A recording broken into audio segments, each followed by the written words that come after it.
करोड़ों का चूना। विज्ञप्ति में जमीन की लोकेशन को बार बार घुमाते रहे निगम अधिकारी। 2 महीनों में ही निगम से न्यू इंपीरियल हॉस्पिटल ने कमाए करोड़ों। आरटीआई से मिलीभगत और करोड़ों का चूना लगाने वाले कई चेहरे हुए बेनकाब। जयपुर के शास्त्री नगर से इस वक्त की बड़ी खबर है। इस खबर पर ज्यादा जानकारी के लिए news editor in chief Sumit Kumawat हमारे साथ जुड़ चुके हैं। जी सुमित जी, मैं आपसे जानना चाहूंगा कि जमीन आवंटन को लेकर आखिरकार क्या है ये पूरा मामला। देखिए जी, मैं आपको बताना चाहूंगा, हमारे दर्शकों को बताना चाहेंगे कि ये जो पूरा मामला है ये जयपुर के शास्त्री नगर में काउंटी सर्किल के पास में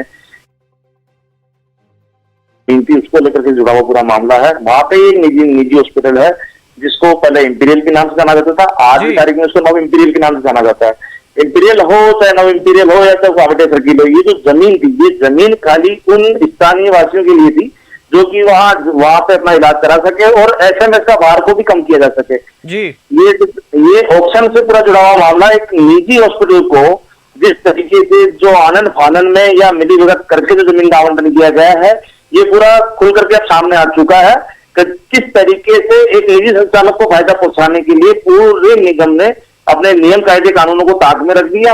इसके बाद एक निजी आदमी, एक निजी संचालक, निजी हॉस्पिटल वाले को एक फायदा पहुंचाने का के लिए पूरा का पूरा खेल दिया गया है। निखिल जी, मैं आपसे सुमित जी ये भी जानना चाहूंगा कि विज्ञप्ति पर भी सवाल उठ रहे हैं। किस तरीके के सवाल उठ रहे हैं इसमें पूरे मामले में?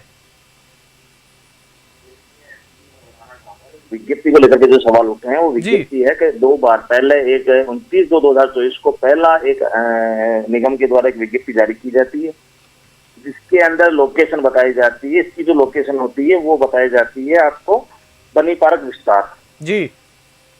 जो सेकंड जो विज्ञप्ति फर्स्ट वाली विज्ञप्ति में तो क्या होता है कि रिजर्व प्राइस 60,000 होती है और बोली 78,550 तक लग जाती है और उसको छोड़ भी दी जाती है। उसको जिससे सबसे ज्यादा बोली लगाई वो बोली रहा था 78,000 रुपए, 78,550 वर्ग लगाने वाला जी। अब तो सेकंड विज्ञप्ति की बात करते हैं हम, तो सेकंड विज्ञप्ति लगी थी 10/6/2024 को, यानी कि मात्र 2 महीने बाद में ही दूसरी विज्ञप्ति इसी जमीन की सरकार ने निगम ने जारी कर दी। उस निगम विज्ञप्ति के अंदर जो जारी की गई, इसके अंदर सबसे बड़ी बात, अब फिर वापस आते हैं हम लोकेशन के ऊपर। अब लोकेशन आ गई शास्त्री नगर शॉपिंग सेंटर जी, यानी कि एक ही जमीन की 2 लोकेशन बताई गई निगम के द्वारा। पहली थी बनी पार्क विस्तार, दूसरी थी नगर निगम शॉपिंग सेंटर। आखिरकार एक जमीन 2 जगह कैसे हो सकती है? या तो अधिकारी गफलत में शुरुआत से ही गफलत करना चाह रहे थे या लोगों को भ्रमित करना चाह रहे थे, सरकार को भ्रमित, लोगों को भ्रमित, यानी कि कुछ ऐसा है कि कहूं कि निगम के अधिकारी जो है इसके अंदर से स्वार्थ थे। उनको पता था कि आखिरकार अगर हम ऐसा कुछ करेंगे तो सबसे पहले पायदान से ही, क्योंकि किसी भी जमीन के आवंटन का अगर कोई पायदान होता, पहला पायदान होता है विज्ञप्ति, क्योंकि विज्ञप्ति जारी होती है। विज्ञप्ति जारी होने के बाद में आम पब्लिक में सूचना वो आती है, तो सूचना को देख करके लोग भ्रमित हो जाते हैं कि यार किसी ने बनी पार्क समझा, किसी ने इसको शास्त्री नगर शॉपिंग सेंटर समझा। तो दोनों को भ्रमित करने के लिए एक आदमी को निजी फायदा पहुंचाने के लिए पहले तो निगम अधिकारी की सबसे बड़ी गलती ये है कि उन्होंने विज्ञप्ति के अंदर ही जोलजाल कर दिया जी। जी, मैं आपसे ये भी जानना चाहूंगा कि इस पूरे मामले का आरटीआई में खुलासा हुआ है, क्या कहेंगे? हाँ, सबसे बड़ी बात यह है अखिल जी, इसके अंदर एक आरटीआई कार्यकर्ता या स्थानीय निवासी के हैं प्रमोद कुमार शर्मा जी। प्रमोद कुमार शर्मा ने एक बेड़ा उठाया तो उस बेड़े के अंदर सबसे बड़ी बात यह थी कि आखिरकार कांवटिया के लिए जो रिजर्व जमीन थी वो कैसे बचाया जाए जी।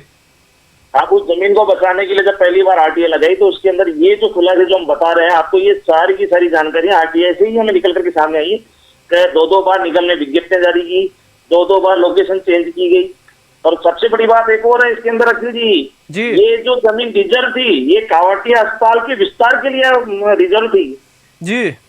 ये वास्तव में बहुत बड़ा मामला है। और एक मेरा आपसे अगला सवाल ये भी है कि जमीन की लोकेशन पर भी सवाल उठ रहे हैं। जिस प्रकार से आपने बताया कि एक ही जमीन 2 जगह कैसे हो सकती है? अखिल जी, बात यह है कि विज्ञप्ति के अंदर सबसे पहले विज्ञप्ति पे सवाल उठे। विज्ञप्ति के अंदर जो डाटा दिया जाता है, लोगों को जो जानकारी दी जाती है, वो जानकारी ये होती है कि भाई ये जो जमीन है उक्त जगह है, उक्त लोकेशन पे है। तो लोकेशन को लेकर के भी कई बार, पिछली बार तो जो मैंने आपको बताया कि बनी पार्क विस्तार में बताया गया, तो किस टाइम में शास्त्री नगर विस्तार शॉपिंग सेंटर और इंपीरियल हॉस्पिटल के पीछे जी, यानी कि अब इंपीरियल नव इंपीरियल यानी कि चलाने वाले ये एक ही लोग हैं इसमें भी बहुत बड़ा झोलझाल है इंपीरियल नव इंपीरियल के अंदर। जब उस पर हम अगली चर्चा, जब अगली खबर चलाएंगे उसमें भी हम इसमें पूरा खुलासा करेंगे आखिरकार इंपीरियल से नव इंपीरियल कैसे बना जी। पर अभी जो मामला जुड़ा हुआ है वो पूरी की पूरी जो नव इंपीरियल के जो संचालक हैं, जो ऑनर हैं, जो डॉक्टर हैं, उनको जो जमीन आवंटन की गई है उससे जुड़ा हुआ पूरा का पूरा मामला का जो रिजर्व थी कांवटिया के लिए, ऐसी क्या थी निगम को आनन फानन में जो की गई, आवंटन करने की इतनी बड़ी जल्दी क्या थी। जी बिल्कुल सही कहा आपने कि पिछली विज्ञप्ति के अंदर जब जो लगाए गए थे उसके अंदर एक बिल्डर भी था, सेकंड जब विज्ञप्ति आई उसमें भी वो बिल्डर शामिल हो गया। यानी कि बिल्डर और जो संचालक हैं जिनको आवंटन की गई है उन दोनों की कहीं ना कहीं ना मिली भगत और जुगलबंदी देखी जा रही है। बिल्कुल बिना जुगलबंदी के खेल चल ही नहीं दोनों ने मिलकर सरकार को जो चूना लगाया है जी, ये अधिकारी जो मिली भगत से तो हो गया जी, पर ये सब आरटीआई से दस्तावेज। एक मैं कहना चाहूंगा प्रमोद कुमार शर्मा जी के लिए, जागरूक नागरिक है, उन्होंने क्योंकि आम जनता के स्वास्थ्य से जुड़ा हुआ पूरा मुद्दा था, क्योंकि शास्त्री नगर में पूरा का पूरा भार मुरलीपुरा का है, विद्याधर नगर का है, शास्त्री नगर में खुद का है, भट्टा बस्ती है, काफी बनी पार्क है, इर्द गिर्द में काफी ऐसी कॉलोनियां हैं जिससे कई हजारों लोग है ना एसएमएस तक इलाज कराने में उनको आने में ट्रैफिक को पूरा पार करके आना पड़ता है। तो सरकार ने एक अच्छी सुविधा दी। और बहुत बड़ी बात एक और है अखिल, यहाँ मैं एक और चीज बताना चाहूंगा आपको, 46 थानों की एमएलसी इस कांवटिया अस्पताल के जिम्मे है।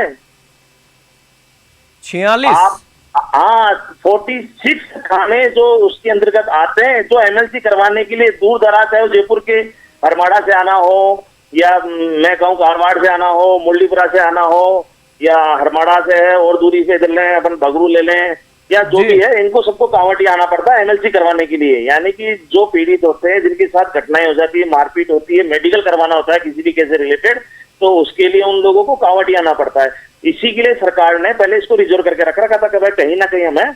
और फिर एक और चीज है कि वहां जब हॉस्पिटल का विस्तार तो होगा, अब हॉस्पिटल का विस्तार होगा तो डॉक्टर भी आएंगे, नर्सिंग स्टाफ भी होगा। हमने अधिकतर देखा है कि एसएमएस है तो एसएमएस के आसपास के जितने भी इलाके हैं, ये एरिया है, उसके अंदर डॉक्टर्स का रेजिडेंस भी बनाया जाता है, नर्सिंग स्टाफ का रेजिडेंस भी होता है और अन्य जो गार्डों की सुविधाएं वो भी है। कांवटिया में फिलहाल इस तरीके का ऐसा कुछ नहीं था। ये जो रिजर्व लैंड था पूरा का पूरा बहुत बड़ा लैंड था, इस लैंड को इसलिए रिजर्व किया गया था कि कल को भविष्य में अगर कांवटिया का विस्तार किया जाता है तो वहाँ पे डॉक्टरों को भी रहने की सुविधाएं मिल जाए, नर्सिंग स्टाफ को रहने की सुविधाएं मिल जाए। आखिरकार जो एक खेल खेला गया निगम के अधिकारियों ने आंख बंद करके एक तरीके से एक निजी हॉस्पिटल के संचालक को पूरा का पूरा करोड़ों रुपए का फायदा पहुंचा दिया और सरकार को करोड़ों रुपए का चूना लगा दिया। जी बिल्कुल, जिस प्रकार से आपने बताया कि सरकार को करोड़ों रुपए का चूना लगाया, उसी में मेरा अगला सवाल है कि इस तरीके के फर्जीवाड़े से सरकार को भी जो राजस्व की हानि हुई है वो भी करोड़ों में है। बिल्कुल करोड़ों में है, क्योंकि मैं आपको समझाना चाहूंगा पिछली जो विज्ञप्ति हुई थी उस विज्ञप्ति की रिजर्व प्राइस थी 60,000 रिजर्व प्राइस है ना, और वो बोली जो गई थी पहली वाली 29/2/2024 को जो फर्स्ट बार विज्ञप्ति निकली उसकी पहली बोली गई थी हाईएस्ट 78,550 रुपए तक जी।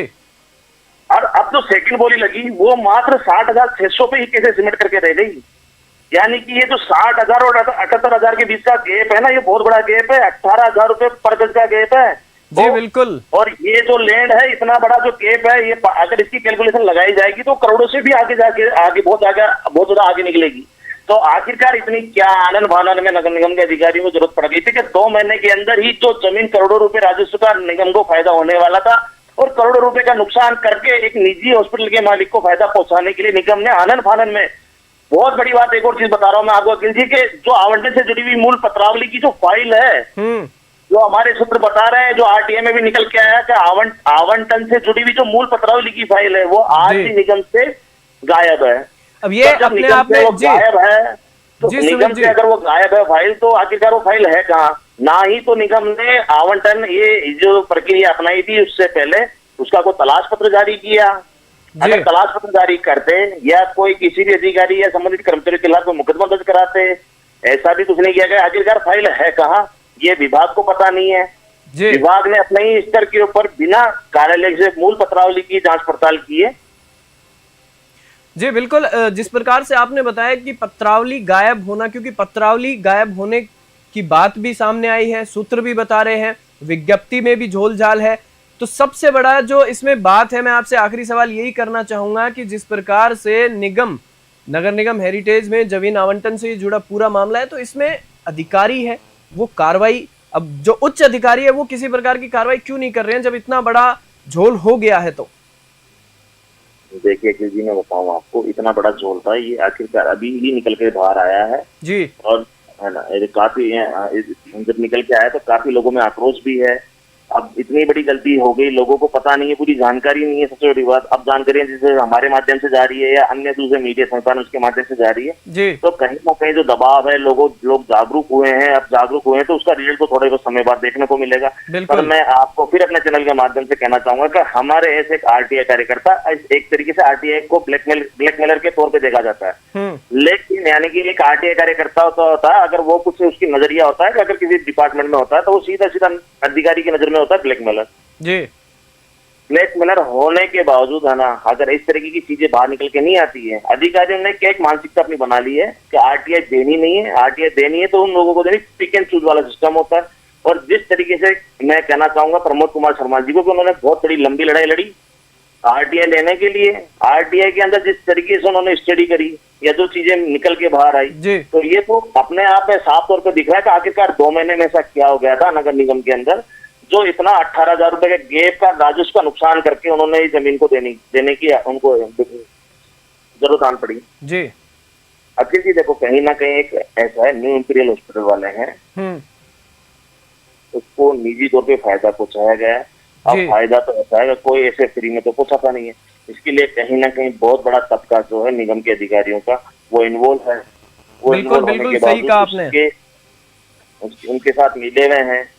फिर एक चीज है, मूल आवंटन की फाइल गायब है, लोकेशन बार बार बदली जा रही है, विज्ञप्ति 2 महीने में ही है। ये वही इंपीरियल वाले हैं जिन्होंने फर्स्ट विज्ञप्ति को, जो पहली बार 29/2/2024 को विज्ञप्ति निकली थी, उसको रोकने के लिए कोर्ट का दरवाजा खटखटाया था जी।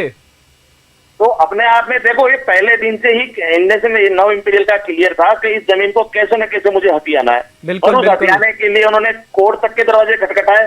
पहले वाले में भी इन्होंने अपने आप को भागीदार बनाया, जिसमें कोर्ट गए, कोर्ट से रुकवाया, सेकंड टाइम अब आए, अब पहले रुकवाने के लिए ये कोर्ट गए थे, अब सेकंड टाइम रुकवाने के लिए ये जो आरटीआई कार्यकर्ता है वो कोर्ट जाने की तैयारी कर रहे हैं। तो कहीं ना ये जो कोर्ट का जो खेल चल रहा है, पर ये तो खेल चलता रहेगा, पर सबसे बड़ा खेल ये था कि करोड़ों रुपए की जो जमीन थी, और वो इको, हमारे सूत्र यहाँ तक बता रहे कि वो जमीन इको जोन सेंसिटिव में भी आती है, यानी कि बफर जोन की जमीन है। बफर जोन की जमीन होने के बाद इतना बड़ा घोटाला अपने आप में बड़ा सवाल है। बफर जोन, इको सेंसिटिव, विज्ञप्तियों में फेरबदल करना लोकेशन को, कई सारी चीजें ऐसी है अखिल जी जो निकल करके पूरा का पूरा जो शक है निगम के अधिकारियों पे आ रहा है, और सीधा सीधा इसका फायदा किसको मिल रहा है? वो न्यू इंपीरियल के मालिक को मिल रहा है। बिल्कुल, एक निजी आदमी को ये पूरा फायदा पहुंचाया जा रहा है। एक निजी आदमी को फायदा पहुंचाने के लिए कितना बड़ा खेल किया गया है। देखिए अखिल जी, हम कहेंगे सरकार से भी इस तरीके से कहेंगे कि भजनलाल सरकार जिस तरीके से आने के साथ ही जो कदम उठाए हैं भ्रष्टाचार को लेकर के, चाहे वो पेपर लीक हो, अन्य जो भी भ्रष्टाचारों पे जो जिन्होंने कदम उठाए, जो कार्रवाई की है, आखिरकार निगम एक ऐसा है कि निगम का नजरिया, जैसे निगम को कई बार विधानसभा में बोला जाए कि निगम नहीं तो नर्क निगम है, यानी कि इसको नर्क के रूप में देखा जाता है। लोगों की मानसिकता यहाँ यह है कि पैसे दो काम कराओ, चाहे वो अवैध निर्माण से लेकर हो, पार्किंग हो, चाहे और अन्य जो भी काम हो निगम के अंदर जो भी आते हैं, सफाई हो, तो यानी कि यहाँ पैसा दो और काम करवाओ, काम करा लो, कुछ भी करा लो जी, पैसों के लालची। जबकि अभी आपने देखा होगा 2 दिन पहले ही जेडीए में एक साथ एक ही डिपार्टमेंट के 9 अधिकारी भ्रष्टाचार में एक साथ पकड़े जाते हैं। एसीबी से भी हम गुहार करना चाहेंगे, एसीबी के जब एसीबी तक भी मामला पहुंचा है तो एसीबी को भी तुरंत कार्रवाई करनी चाहिए और जल्दी से जल्दी करनी चाहिए, क्योंकि कहीं ना कहीं जितनी देरी किसी काम में लगती है, किसी जांच के अंदर लगती है, तो जांच के जो तथ्य होते हैं उनको प्रभावित कर दिया जाता है। बिल्कुल जी अखिल, बिल्कुल। और सुमित जी, इस खबर पर अपडेट देने के लिए आपका बहुत बहुत धन्यवाद। और जिस भी प्रकार की अपडेट होगी हम आपसे एक बार फिर से जुड़ेंगे। एक बार फिर बता दूं आपको कि जयपुर के शास्त्री नगर से बड़ी खबर है, जहां आरटीआई से मिली भगत और करोड़ों का चूना लगाने वाले कई चेहरे बेनकाब हुए हैं। बड़ी खबर आपको बता रहे हैं।